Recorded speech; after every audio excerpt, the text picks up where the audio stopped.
Please be seated.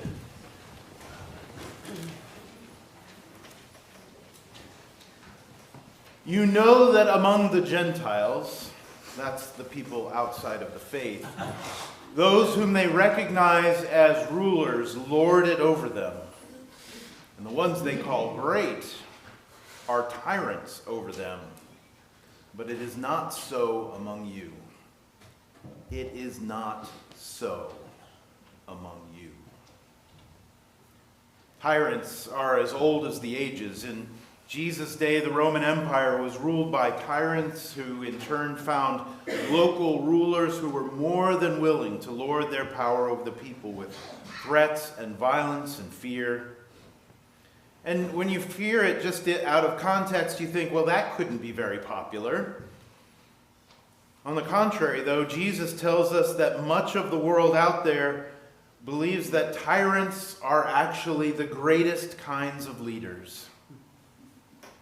But Jesus tells us that those of us who are trying to do our best to walk the Jesus way of walking through this world, trying our best to cling to the faith, Jesus tells us that when it comes to embracing the ways of a tyrant, it is not so among you.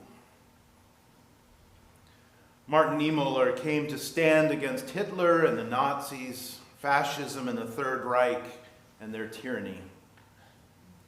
He would say that in hindsight, he was slower to stand up against them than he should have been. But in the end, he did recognize everything for what it was. And he stood and he confronted that tyranny in spite of the consequences. His preaching and his actions, they reflected these words that we heard Jesus say today. When Jesus said, you know that among the Gentiles, those whom they recognize as their rulers lord it over them, and their great ones are tyrants over them. But it is not so among you. Decades ago now, as I really began to dig into the words of Jesus and these stories of Martin Niemöller in seminary, I was in awe of what they did. I was in awe of their faith, in awe of their courage. I thought way back then, at the close of the 20th century,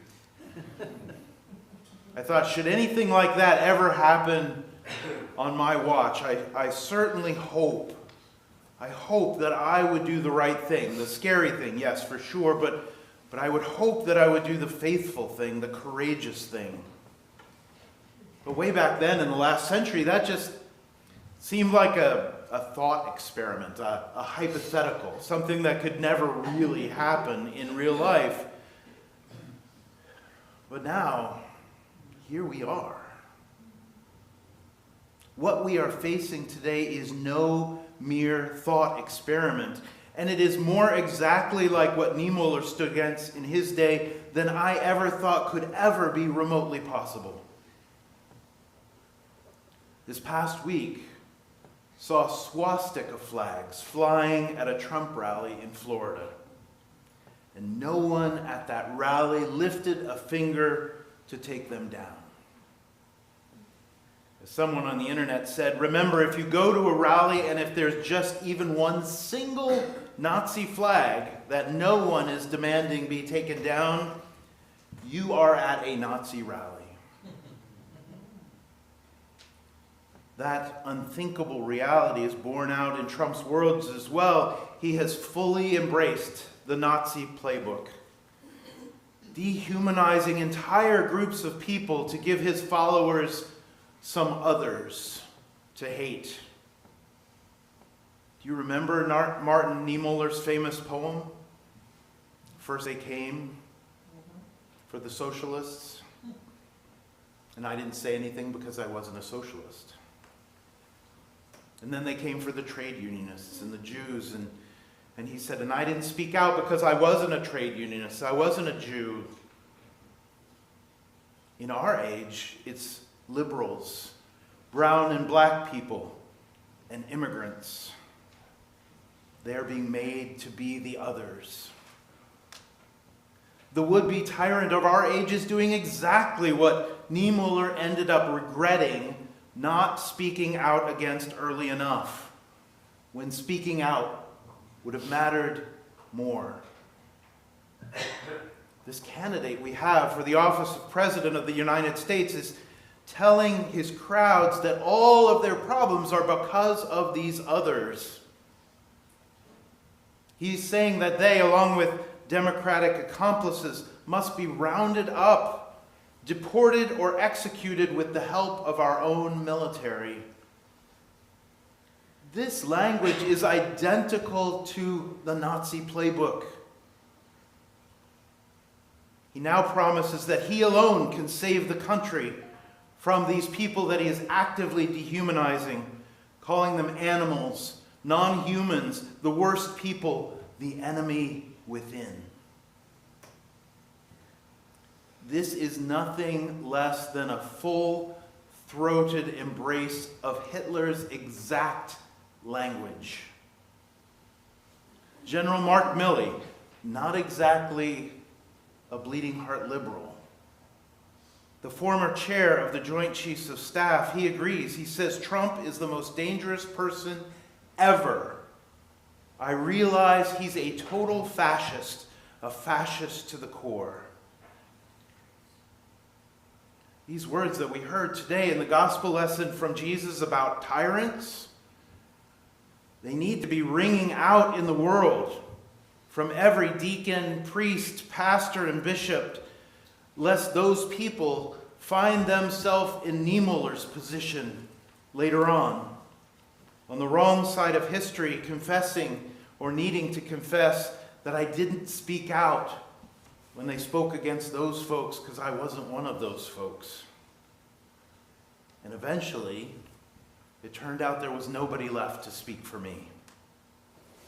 These words of Jesus from today's gospel should be preached and proclaimed as clearly and firmly as Jesus spoke them to the disciples, as clearly as they must have eventually rung in Niemöller's ears.